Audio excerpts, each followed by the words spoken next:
Rent is the number one reason people are broke. You pay it, there ain't nothing left. You don't even get to enjoy your paycheck because the landlord already done claimed it. You might have $50 left. It just depends.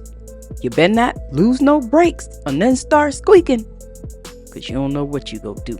Hey, I'm Tiffany Rose. If you're new to the channel, make sure you comment, like, subscribe. All my returning subs, make sure you thumbs up so YouTube can push these videos out. We talk about the economy over here and what's going on, and the cost of living is crazy right now. People living paycheck to paycheck, barely even getting by, and they tired of it. Let's get into these videos.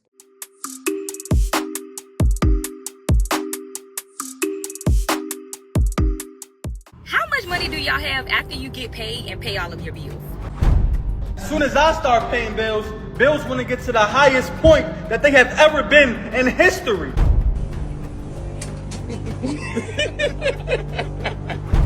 If you're like me and you work multiple jobs and you still can't make ends meet, it's not your fault. Every year I can see an increase in the cost of living, but I see no increase in pay. I don't know. The economy is so bad. Do y'all understand that most people go into a pay period in the negative, like with no money? Truly amazes me that the economy had to go bad as soon as I became an adult. At this point, we have to laugh to keep from crying. 1 in 3 Americans now say their finances have gotten worse this year. Is anyone else noticing their grocery bill going up a lot? My electric bill is $314.89. That's crazy. These energy bills are no joke, bro. Why are US bills so unpredictable? I don't get it. Okay, no, because we're going to talk about it. Because why are bills so expensive right now? I am one grocery run away from selling my kidney. Like, if the bills keep rising the way that they do, how are we gonna live? For spending on groceries a month because our grocery bill is crazy high and I'm trying to cut it down. So if you have any tricks, let me know. But what are you guys spending on average a month on groceries? Hey all, it's Friday, so it's time for your weekly roundup of how the economy is doing under Trump. Spoiler alert, not great. First up, 1 in 3 Americans now say their finances have gotten worse this year. That's almost 100 million adults struggling more than they were 12 months ago. Consumer confidence, that just dropped unexpectedly for the first time in months. Basically all that means is that people are now starting to get scared about money. Inflation is accelerating again. Core prices rose at the fastest pace in 5 months, and producer prices had their biggest jump in 3 years. In fact, those grew 4.5 times faster than economists expected. Grocery bills, well, I don't need to tell you, they're skyrocketing. Vegetable prices spiked almost 40% in July alone thanks to Trump's tariffs and mass deportation. 40%! And yes, now veggieflation is a thing. Coffee and tea prices are up. Beef is way up. And apparently we also now have bananaflation. Even Arizona iced tea is looking at raising its prices for the first time in 30 years because of aluminum prices. Wow! Fast food sales are tanking. Places like Chipotle, KFC, and Wendy's saw sales drop up to 7% because people literally can't afford to eat out even there anymore. They're cooking at home. Fast casual restaurants as well. In fact, restaurant sales across the board are just down. Check this out. We just hit the highest rate of layoffs since COVID. Over 800,000 job cuts announced so far this year, and the deficit up 20% this year, approaching $37 trillion.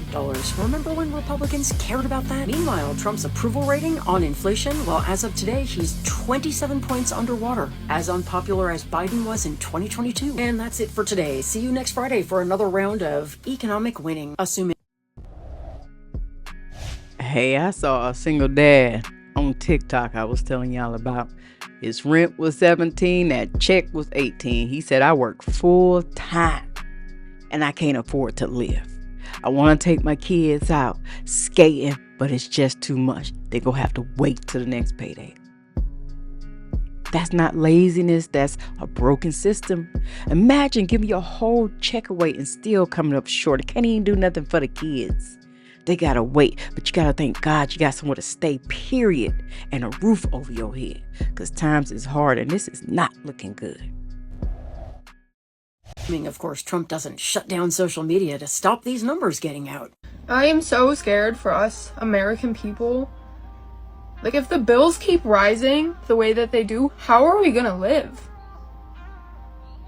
Like, you can't live off minimum wage. There's no damn way. my electric bill is $150. I'm never home. So what's it gonna be next year? 200, 300, 400? Rent, thankfully, I have cheap rent. But some people I know are paying like $1,200, $1,500, $2,000 a month. That's insane.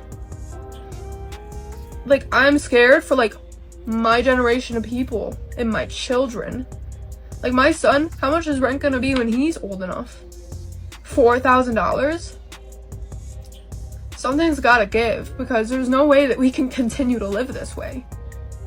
Like us normal people. No way. Who are bringing home $600 a week. And your rent is 2 paychecks. You still have car, gas, groceries, electric, internet, blah, blah, blah, blah, blah. There's no way. Something's gonna happen. Like, we need to, like, protest bills. Stop fucking paying them. Evict us. Stop going to work. Now the government's not getting tax money. Like, the economy's gotta fall. Because otherwise, It will. everyone's just gonna be homeless. Yep. I don't know. How much money do y'all have after you get paid and pay all of your bills? Somebody said if you have at least $1,000 to about $1,300 after you pay your bills, after getting paid, then you're doing pretty well for yourself. I don't know. The economy is so bad. Do y'all understand that most people go into a pay period in the negative, like with no money? They are literally their future checks just to pay current bills. What do y'all think these payday loans, these borrowing from the future loans, like, that's what that comes from. That's how a lot of people get into debt, because they're borrowing time and not really money. In the long run, they end up paying more money because they just don't have those type of funds, let alone have anything left over after taking care of things. Right. Honestly, I think a lot of people would love to be able to say they got $1,100 or $1,200 left over after they get paid and pay bills. I'm really starting to feel like stability really ain't just about having somewhere to stay, having something to drive. I feel like stability has a lot to do with having funds left over after you take care of basic necessities, like your living, paying that rent, like your transportation situations, buying that bus pass, putting gas in the car, paying the car note on the car, and paying the car insurance. So $26 an hour used to be a good fucking wage. If you made $26 an hour, you were fucking balling, okay? She ain't lying. There used to be the good wage. The new wage is 10 to 11. I mean, that is no different than when you was making 10 to 11. Because they jacked the bills up. They was like, oh, it's like somebody sat in the office and said, man, they paying people more to hell. We want some of that too. It ain't gonna be no overage. The hell they talking about? Double up on them lights. Double up on that chicken. The hell you will be paying $7. It's $18 for some wings now. I'm for real. It's like they watching our pockets and said the hell you will get paid over. Well, it's 2020 something and they paying $21 now. Y'all want some of that? It's almost like somebody had a meeting and said that everywhere. So they gonna make sure they squeeze out of you, and they want you to have nothing left but some money to go to the movies. This is why people are doubling up, living with roommates, moving back in with family. Rent has outpaced wages. If you stuck here, it's one thing that can ease the stress. Set your rent money aside the minute you get paid. Don't touch it. It hurts, but it gives you peace knowing that part is covered, because ain't nobody trying to stay outside. And you can plan the scraps left without fear of eviction hanging over your head. Make a mistake and spend a little bit over. You ain't got to worry about that. Okay? Because 10 fucking years ago, I was making $9 an hour, $10 an hour, maybe even $11 an hour, and I was able to just barely make it. And guess what? I'm making $26 an hour now, and I'm just fucking barely making it. Like, barely. I need to, like, especially the older people think when they hear $26 an hour that, like, damn, how are you broke? This is how I'm broke. Let me just break it down for you.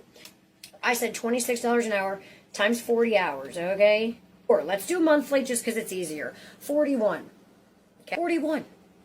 Sounds great, but not really. Let's just take off the easy things, okay? Like housing. How much is people's rent right now? I'm gonna lowball it, okay? And just say at least $1,100 a house or not. It's gonna fluctuate with your electric. Mine's $300.